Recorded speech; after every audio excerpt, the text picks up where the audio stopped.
Berarti persoalannya, apakah si hakim yang ditunjuk itu juga tidak paham tentang marwah jabatannya, atau yang menunjuk dirinya menjadi komisaris itu yang tidak paham tentang marwah hakim?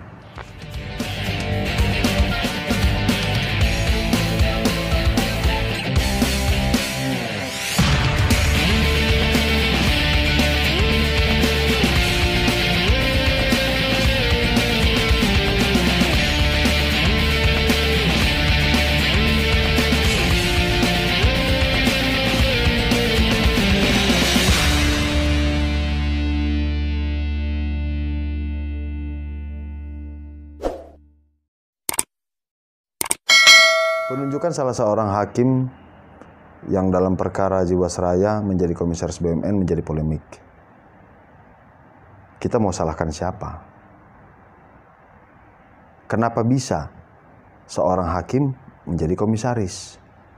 Ini bukan persoalan kenapa bisa, tetapi kenapa hal ini masih terjadi di Republik ini?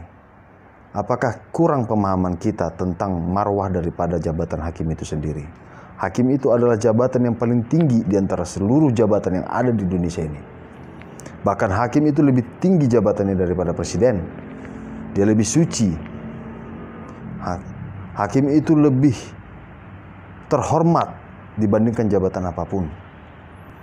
Karena sejatinya hakim itu adalah wakil Tuhan yang ada di dunia ini, yang dapat memutus nasib seseorang, yang dapat memutus hak dan kewajiban seseorang.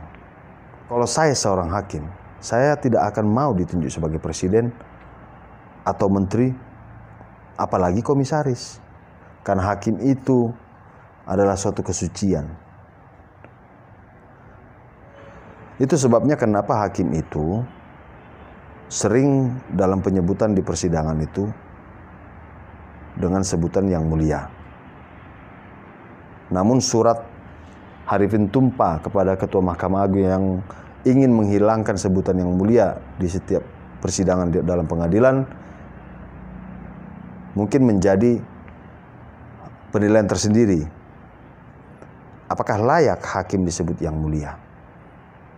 Mungkin karena hal ini juga sehingga kemuliaan hakim itu juga hilang. Ketika seorang hakim ditunjuk menjadi komisaris, di mana kemuliaannya?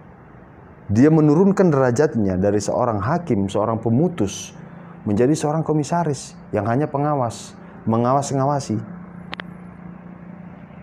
Nah, di sini keteledoran berpikir kita. Kenapa orang yang menunjuk hakim tersebut menjadi komisaris pun tidak begitu cermat memahami hakim itu sendiri? Saya pikir hal-hal seperti ini seharusnya sudah tuntas untuk mengembalikan kemuliaan hakim itu sendiri. Dia tidak akan terpengaruh kepada korporasi, tidak akan terpengaruh kepada legislatif, kepada eksekutif, karena kemuliaan dan kesucian hakim itu. Kalau dia pun digadang-gadang untuk menjadi seorang komisaris, atau menjadi direktur, atau menjadi menteri, di mana lagi tingkat kesuciannya? Berarti persoalannya, apakah si hakim yang ditunjuk itu juga tidak paham tentang marwah jabatannya, atau yang menunjuk dirinya menjadi komisaris itu yang tidak paham tentang marwah hakim? Nah, ini adalah kekacauan cara kita.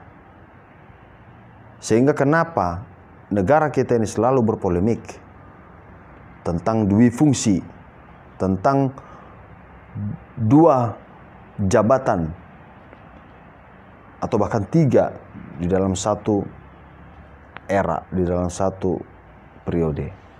Sama halnya dengan Polri ataupun TNI yang diminta untuk menjadi komisaris. Untuk apa? Polri itu adalah salah satu penegak hukum juga. Dan TNI itu adalah menjaga ketahanan nasional kita di perbatasan. Nah, lantas kenapa mesti harus dijadikan komisaris atau direktur?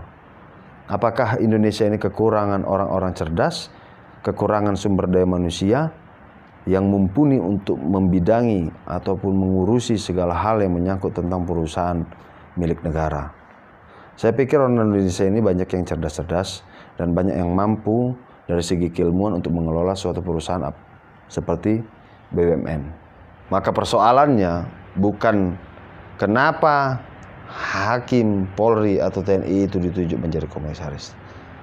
Tetapi persoalannya adalah kenapa kita tidak tempatkan jabatan-jabatan mereka itu pada porsinya, pada kedudukannya semula, pada kemuliaannya dari jabatan-jabatan tersebut. Sobat Bisikin Dong, semoga kita dapat mengambil hikmah dan pencerahan dari tayangan kali ini. Terus tonton kami, jangan lupa like, subscribe, dan share linknya ke semua teman-teman supaya channel ini dapat menjadi dampak yang positif bagi kita semua. Terima kasih, sampai jumpa kembali. Salam.